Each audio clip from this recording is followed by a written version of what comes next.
चला तर विद्यार्थी मित्रांनो, पाठाचा उर्वरित भाग तिसरा भाग आपण या ठिकाणी बघत आहोत. पाठाचं नाव आहे पंडिता रमाबाई. तुम्ही म्हणाल की पंडिता रमाबाई या पाठाला आपण इतके दिवस का देत आहोत? मुलांनो, यातील एक एक वाक्य खूप महत्त्वाचे आहे.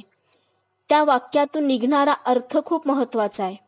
या पाठामध्ये ज्यांचं चरित्र वर्णन केलं आहे त्या व्यक्तीच्या कार्याची छाप तुमच्या मनावर पडणं हे जास्त गरजेचं आहे. काही शब्द अवघड आहेत, काही संघटना आहेत ज्यांची नावं तुमच्या अनोळखीची आहेत, ओळखीची नाही आहेत. ते तुम्हाला स्पष्ट करणं खूप गरजेचं आहे. पाठाचा उद्देश तुमच्यापर्यंत पोहोचवणं हेही तितकंच महत्त्वाचं आहे. म्हणून आपण हा पाठ सावकाश घेत आहोत आणि 3 भागामध्ये घेत आहोत. ठीक आहे, तर आपण पाठ बघत आहोत. पंडिता रमाबाई, डॉक्टर अनुपमा उजगरे यांनी लिहिलेला हा पाठ आहे. स्वतःचे संघर्षमय आयुष्य जगत असताना इतर स्त्रियांच्या आयुष्यात नंदनवन फुलवणाऱ्या पंडिता रमाबाईंचे प्रेरणादायी वर्णन लेखिकेने या पाठात प्रस्तुत केलेलं आहे. आणि पूर्ण पाठ झाल्यानंतर हे लक्षात येईलच.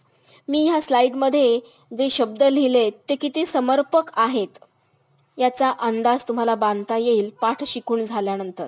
लेखिकेने तर वर्णन केलेलंच आहे. लेखिकेनेच ही उपमा दिलेली आहे. त्यांच्याबद्दल ही विशेषणे वापरलेली आहेत. थोर समाजसेविका, पंडिता, कर्मयोगिनी, सत्शील, साध्वी, हे या सगळ्या उपमा आहेत. या सगळ्या ही सगळी विशेषणे पंडिता रमाबाईंसाठी वापरलेली आहेत या पाठामध्ये. आणि ती किती समर्पक आहेत, किती योग्य आहेत याचा आपण आढावा घेतच आहोत.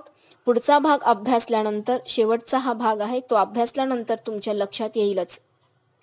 समाजसेविका तर आहेतच, कर्मयोगिनी म्हणजे कामाला प्राधान्य देणाऱ्या, सत्शील म्हणजे चांगल्या चारित्र्याच्या, कोणी कितीही अपमानास्पद वागणूक दिली तरी सुद्धा आपल्या कामापासून न ढळणाऱ्या, आणि साध्वी संत महात्मे किंवा पुरुषांप्रमाणेच समजदार समंजस असणाऱ्या म्हणून साध्वी, संत वृत्तीच्या म्हणून साध्वी असताना म्हटलेले. तर हे या उपमा किती परिपूर्ण आहेत त्यांच्यासाठी हे पाठ पूर्ण अभ्यासल्यानंतर तुमच्या लक्षात येईलच. तर चला मग पाठाला सुरुवात करूया. नमस्कार विद्यार्थी मित्रांनो, मागच्या तासाला आपण पाहिलं होतं की पंडिता रमाबाई यांनी हंटर कमिशनकडे स्त्रियांच्या उन्नतीसाठी, त्यांच्या शिक्षणासाठी शिष्यवृत्त्या असाव्यात याची शिफारस हंटर कमिशनकडे केली. त्याचप्रकारे प्रत्येक भाषणामध्ये त्यांनी हा उल्लेख केला आहे की माझ्या शरीरात रक्ताचा थेंब असेपर्यंत मी या अनाथ अपंग व्यक्तींसाठी, स्त्रियांसाठी कार्य करत राहीन. आणि यासाठी या सेवेमध्ये त्यांनी आपल्या मुलीचाही हातभार घेतलेला आहे. आपल्या मुलीला परदेशात शिकायला पाठवलं आणि तिथे तिला ब्रेल लिपी शिकायला लावली. आणि जेव्हा मनोरमा भारतात आली तेव्हा त्यांनी इथल्या महाराष्ट्रातील किंवा इथल्या अंध स्त्रियांना या ब्रेल लिपीतून शिकवलेलं आहे, शिक्षण दिलेलं आहे. म्हणजे अंध व्यक्ती आहेत म्हणून शिक्षणापासून वंचित राहावं असं नाही. प्रत्येक क्षेत्रातील आणि प्रत्येक व्यक्तीला शिक्षण मिळालं पाहिजे. मग ती कुमारी असेल, विधवा असेल किंवा परित्यक्ता असेल, अपंग असेल, अनाथ असेल किंवा अंध असेल, प्रत्येक स्त्रीला शिक्षण मिळालं पाहिजे आणि शिक्षणापासून त्या वंचित राहू नयेत यासाठी सर्वतोपरी त्यांनी प्रयत्न केलेला आहे. मग पुढे काय केलं त्यांनी? तर पुढे मुक्ती मिशनची ही संस्था मामूली जुजबी म्हणजेच मामूली शिक्षण देऊन त्यांनी ही संस्था सुरू केली. या शिक्षणाच्या माध्यमातून येथे कार्यरत असणाऱ्या सर्व स्त्रियांना स्वावलंबी करण्याचा हा प्रयत्न होता. मग त्यांना स्वावलंबी जीवन जगायचं म्हणजे नेमकं काय? स्वतःची कामे स्वतः करायची, म्हणजे स्वतः काहीतरी उद्योग करायचा, व्यवसाय करायचा, 4 पैसे कमवायचे, त्यातून आपली उपजीविका करायची. मग या मुक्ती मिशन संस्थेमध्ये त्यांनी कोणते छोटे छोटे व्यवसाय सुरू केले याचाच पुढच्या पॅरेग्राफमध्ये उल्लेख आहे. पहा, रमाबाईंची कन्या मनोरमा परदेशातून ब्रेल लिपी शिकून आल्यामुळे अंध स्त्रियांच्याही शिक्षणाची सोय झाली. पंडिता रमाबाईंनी मुक्ती मिशनची स्थापना केली. मुक्ती मिशन ही मध्ये जुजबी शिक्षण देऊन मुलींना स्वावलंबी करत असतानाच रमाबाईंनी एक लहान उद्योग व्यवसाय सुरू केले. केळीच्या सोपट्यापासून टोपल्या बनवणे, वाखाच्या दोऱ्या वळणे, वेताच्या खुर्च्या विणणे, लेस, स्वेटर, मोजे विणणे, गाई बैलांचे खिलार पोसणे, शेळ्या मेंढ्यांची चरणी, म्हशींचा गोठा, दूध दुभते, कुक्कुटपालन, सांडपाणी, मैल्यांपासून मैलांपासून खत, भांड्यांवर नाव घालणे, भांड्यांना कलही करणे, हातमागावर कापड सतरंजा विणणे, घाण्यावर तेल काढणे, छापखान्यातील टाईप जुळवणे किंवा सोडवणे, चित्रे छापणे, कागद मोडणे, पुस्तक बांधणे, दवाखाना चालवणे, धोबी काम, असे कितीतरी प्रकारचे उद्योग स्त्रिया या ठिकाणी करत असायच्या. आता पहा, सतरंजा म्हणजे जुने जे आताही केल्या जातात बघा, जुने कपडे द्यायचे आणि त्यातून ते सतरंजा विणून देतात. जुनी पुस्तकं असतील किंवा वहीची पानं असतात उरलेली, ती वहीची पाने सगळे फाडायची आणि त्याच्यापासून नवीन बुक बाइंडिंग म्हणतो, नवीन वह्या तयार करायच्या. कपडे म्हणजे 4-5 घराचे कपडे घेऊन धोबी काम करायचं. चित्र छापायचं छापखान्यामध्ये, अक्षरांची म्हणजे ते ज्यांना मराठी येतं, टायपिंग शिकलं, त्या टायपिंग करणाऱ्यांना छापखान्यामध्ये कामाला लावलं. काहींना दवाखाना चालवणे म्हणजे दवाखान्याची स्वच्छता असेल, औषधं गोळ्या ज्या डॉक्टरांनी दिलेल्या त्या व्यवस्थित पाकिटमध्ये घालून देणे. तेव्हा आयुर्वेदिक दवाखाने जास्त चालायचे, त्यामुळे त्यांची उपचार, मलम पट्टी करणे, हे सगळे उद्योग केले जायचे. घाण्यावर तेल काढणे किंवा भांड्यांना, आता जुनी पितळीची वगैरे भांडी असायची, त्यांना हिरवा रंग प्राप्त होतो, चढतो, म्हणून मग त्यांना दुसऱ्या धातूचं आवरण दिलं जायचं, त्याला कलही करणे म्हणतात. कुक्कुटपालन म्हणजे कोंबड्यांना पालन करणे, त्यांचं खुराडा सांभाळणे. शेळ्या मेंढ्या घ्यायच्या, 4-5 शेळ्या मेंढ्या, आणि त्यांना चरायला घेऊन जायचं, त्यांची शी वगैरे विष्ठा सगळं बघायचं, दूध काढायचं, त्यांना स्वच्छ करायचं, म्हणजे ह्या सगळ्या गोष्टीतून त्यांना इन्कम पण मिळायची.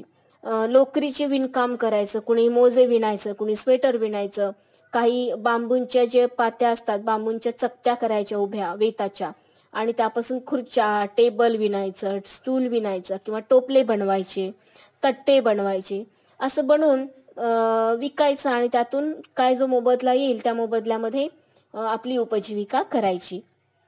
असे हे उद्योग त्यांनी मुक्ती मिशन या संस्थेमध्ये सुरू केलेले होते. पुढे त्यांनी काय केलं की या महिलांच्या साठी एक प्रार्थना मंदिर उभं केलं.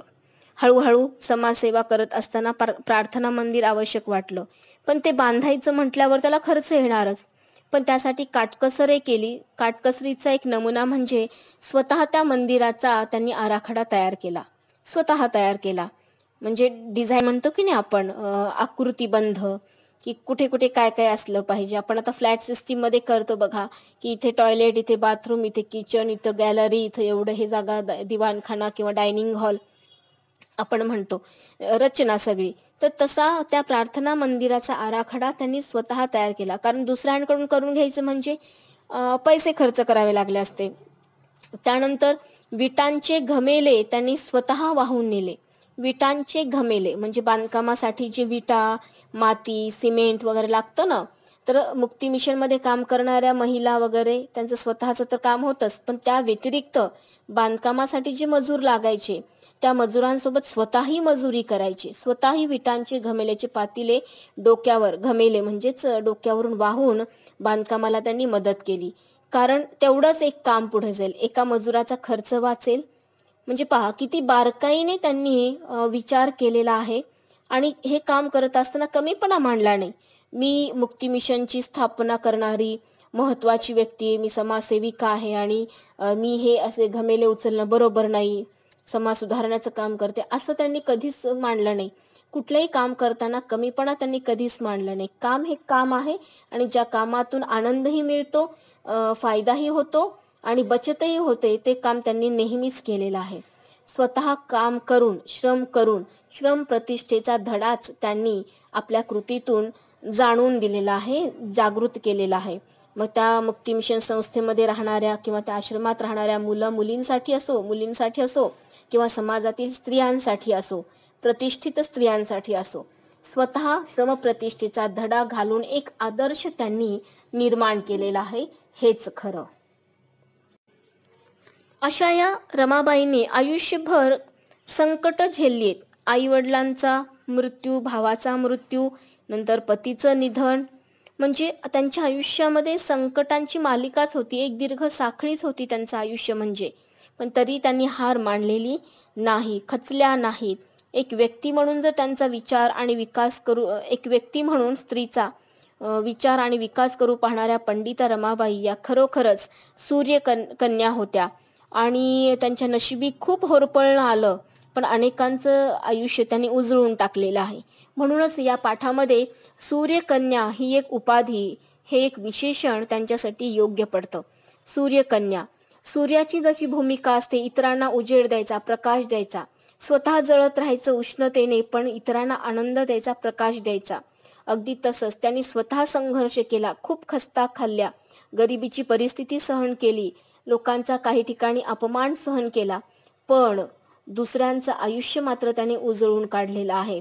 अनेकांना स्वावलंबी जीवन जगायला भाग पाडलं, त्यांच्या पायावर त्यांना उभं केलं, अनाथ अपंगाची सेवा केली.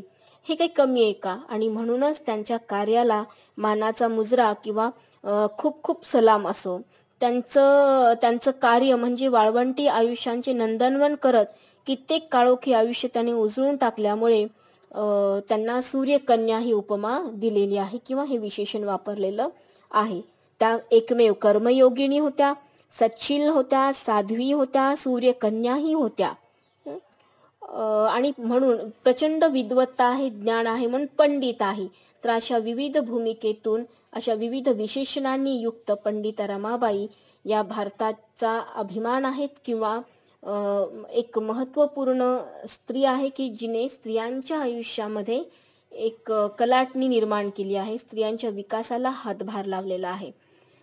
ठीक आहे, पाठ तुम्हाला नक्कीच समजला असेल विद्यार्थी मित्रांनो. या पाठाचे काही प्रश्न उत्तर मी देणार आहे, तोंडी विचारणार आहे, त्याची उत्तरे तुम्ही द्यायचीत. अत्यंत हृदयद्रावक असा हा पाठ आहे. त्यांच्या एक एक कार्यातून प्रेरणा निर्माण होते. अशा या पंडिता रमाबाई यांच्या पाठातील काही प्रश्न मी विचारते.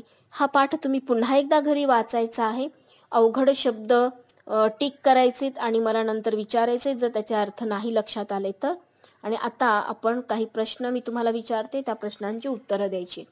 ते प्रश्न असे, आधी मी प्रश्न सांगते, नंतर एकेकाने त्याचं उत्तर द्यायचं. पंडिता रमाबाईंचा जन्म कधी झाला? बिपिन बिहारी हे कोण होते? पंडिता रमाबाईंच्या मुलीचे नाव काय होते? पाठात कोणत्या लिपीचा उल्लेख आला आहे? पाठात रमाबाईंना कोणत्या उपमा दिल्या आहेत? पहा. जन्म, मी पहिल्या पार्ट 1 शिकवत असताना त्यांचा परिचय दिलेला आहे. जन्म इसवी सन पण दिलेला आहे. बिपिन बिहारी हे कोण होते? अर्थातच त्याचा उल्लेख पाठामध्ये आलेलाच आहे. पंडिता रमाबाईंच्या मुलीचं नावही तुम्हाला लक्षात आहे. तर या प्रश्नांची उत्तरे आता मला अपेक्षित आहेत तुमच्याकडून. एकेकाने उत्तर द्यायचंय.